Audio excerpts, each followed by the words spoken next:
கிருஷ்ண கிருஷ்ண ராதே கிருஷ்ணா. இது வரைக்கும் நம்ம சும்மா கிறிஸ் சேனலை சப்ஸ்கிரைப் பண்ணாதவங்க மறக்காம நம்ம சேனலை சப்ஸ்கிரைப் பண்ணுங்க. அப்படியே நோட்டிஃபிகேஷன் பெல் பட்டனே ப்ரெஸ் பண்ணுங்க. அப்போதான் நம்ம சேனலில் போடக்கூடிய வீடியோஸோட நோட்டிஃபிகேஷன் உடனே உங்களுக்கு வரும். நம்ம லாஸ்ட் கீதா வீடியோவில் ஒரு கொஸ்டின் கேட்டிருந்தோம், சரஸ்வதி தேவியின் குரு யார் அப்படின்னு.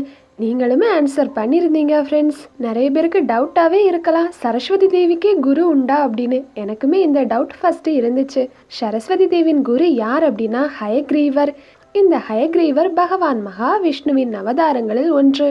ஹயக்ரீவரின் முகத்தோற்றம் குதிரை வடிவில் இருக்கும். இனி நம்ம இன்னைக்கு வீடியோவில் உள்ள கொஸ்டினை வீடியோ எண்ணில் தெரிஞ்சுக்கலாம். அப்படியே நம்ம கண்ணனோட கீதையிலும் நுழைவோம்.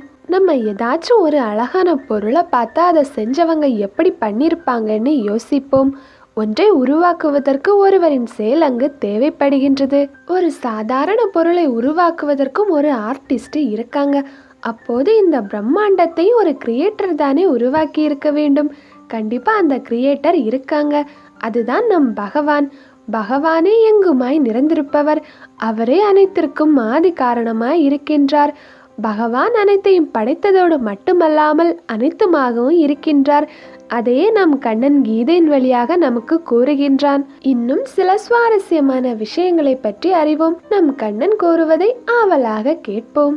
மிருத்யு சர்வகரச்சாகம் உத்பவச்ச பவிஷ்யதாம் கீர்த்தி ஸ்ரீர் வாக்ஷநாரிணாம் ஸ்மிருதி மேதா த்ரிதிக்ஷமா பிருகத்சாம ததாசாம்னாம் காயத்ரி சந்தசாமகம் மாசானாம் மார்கசீர்ஷோகம் ருதூனாம் குஷுமாகரக. அனைத்தையும் அளிக்கும் மரணமும் செல்வர்களின் செல்வமும் நானே. பெண்களுள் லக்ஷ்மியும் வாக்கு தேவதையான சரஸ்வதியும் புகழ், ஞாபக சக்தி, புத்தி, சக்தி, திண்மை, பொறுமை ஆகியவையும் நானே. அவ்வாறே சாமகானங்களில் பிருகத் சாமம், சந்தங்களுள் காயத்ரி, மாதங்களுள் மார்கழி, பருவ காலங்களில் வசந்த காலம் நான் என்கின்றார் பகவான். தோன்றிய அனைத்தும் அழிவது உறுதி. அவைகளை தோற்றுவிப்பதும் பகவான் தான், சம்காரம் செய்வதும் பகவான் தான். அதனால்தான் பகவான் மரணமாகவும் இருக்கின்றார். பிறப்பு மற்றும் இறப்பை ஒன்றாக பார்ப்பவரால் தான் பகவானையும் அறிய முடியும். மகாலட்சுமி இருக்கும் இடத்தில் செல்வம் அதிகரிக்கின்றது. மகாலட்சுமியும் மகாவிஷ்ணுவும் ஒன்றே. எங்கு செல்வம் இருக்கின்றதோ அங்கு பகவானே இருக்கின்றார்.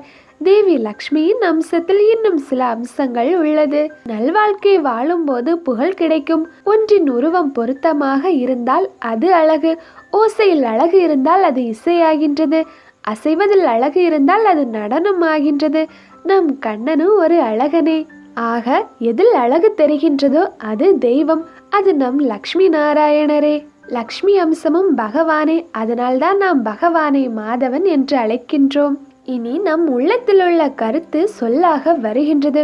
முறையான சொல்லும் மகிமை இருந்தால் சொல்லும் பகவான் விபூதியே.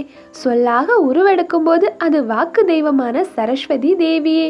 நம்மால் பேச இயலுவதும் நம் சரஸ்வதி தேவியின் அருளால் தான். அந்த அருளாக இருப்பது நம் பகவானே. முன்பு நிகழ்ந்தவைகள் நினைவுக்கு வருதல், சாஸ்திரங்களை பற்றி அறியும் அறிவு, துன்பத்தில் துவளாமல் உறுதியாக இருப்பதும் பகவான் விபூதியே. நம் உதட்டை நம் பல் கடித்து விட்டால் பல்லை குற்றம் சொல்ல மாட்டோம். நாம் அதை பொறுத்து கொள்வோம். நம் குற்றத்தை நாமே மன்னிப்போம். அதுபோன்று பிறர் செய்த குற்றத்தையும் பொறுத்து கொள்ள வேண்டும். அதுவே பொறுமையாகின்றது. இவை எல்லாமே பகவான் விபூதிகள். அடுத்தது இசை நிறைந்தது சாமவேதமாகும். சாமகானம் இசைத்தே ராவணன் சிவபெருமானை மகிழ்ச்சி அடைய செய்தான். அப்படிப்பட்ட சாமகானத்தில் பகவான் பிருகத் சாமமாய் இருக்கின்றார். சந்தங்களுள் காயத்ரி என்கின்றார். வேதத்தில் அமைந்துள்ள செயல் முறைக்குதான் காயத்ரி என்று பெயர். காயத்ரி என்பது மிக முக்கியமானது. பல தெய்வங்களை பற்றி வணங்கவும் புகழவும் காயத்ரி மந்திரம் அமைந்துள்ளது. நம்ம சேனலில் கூட கிருஷ்ண காயத்ரி மற்றும் ராதா காயத்ரி மந்திரம் அப்லோட் பண்ணியிருக்கோம். இது வரைக்கும் அந்த வீடியோவை பார்க்காதவங்க பார்த்துக்கோங்க.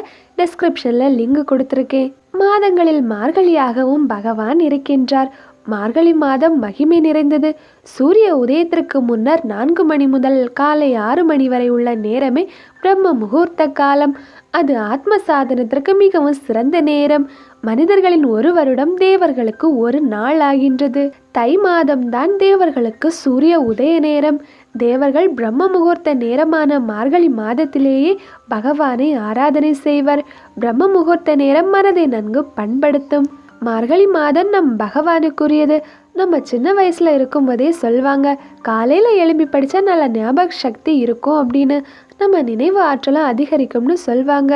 இந்த பிரம்ம முகூர்த்தமான விடியற்காலை நேரம் நம் மனம் தெளிவாக இருக்கும்.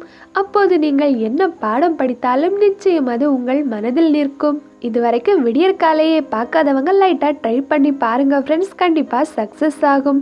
மார்கழி மாதத்தின் மேலான சிறப்புகளை இனி வரக்கூடிய மார்கழி மாசத்துல தெரிஞ்சுப்போம். பனிக்காலத்தில் மரங்கள் தங்கள் இலைகளை எல்லாம் உதிர்த்துவிடும். மீண்டும் வசந்த காலம் வரும்போது மரம் புத்துயிர் பெறுகின்றது. பனிக்காலம் முடியும் போது அனைத்து ஜீவராசிகளுமே புத்துயிர் பெறுகின்றது. பகவான் அதனால் அந்த வசந்த காலமாய் இருக்கின்றார். நாம் எப்போதும் கண்ணனுடன் தானே இருக்கின்றோம். அதனால் நமக்கு எப்போதுமே வசந்த காலம்தான். வசந்த காலத்திலேயே எப்போதும் பயணிக்க வேண்டுமென்றால் கண்ணனை உறுதியாக பற்றி கொள்ளுங்கள்.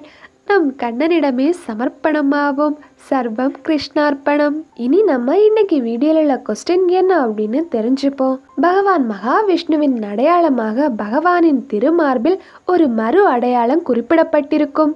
பகவான் திருமார்பில் அமைந்துள்ள அந்த மருவின் பெயர் என்ன? இதுதான் இன்னைக்கான கொஸ்டின். உங்களுக்கு ஆன்சர் தெரிஞ்சா கமெண்ட்ல சொல்லுங்க ஃப்ரெண்ட்ஸ். நெக்ஸ்ட் வீடியோல ஆன்சர் சொல்றேன். இந்த வீடியோ உங்களுக்கு பிடிச்சிருந்தா லைக் பண்ணுங்க, ஷேர் பண்ணுங்க, கமெண்ட் பண்ணுங்க. தினம் தினம் கிருஷ்ணனின் கீதை அறிவோம். சர்வம் கிருஷ்ணார்ப்பணம்.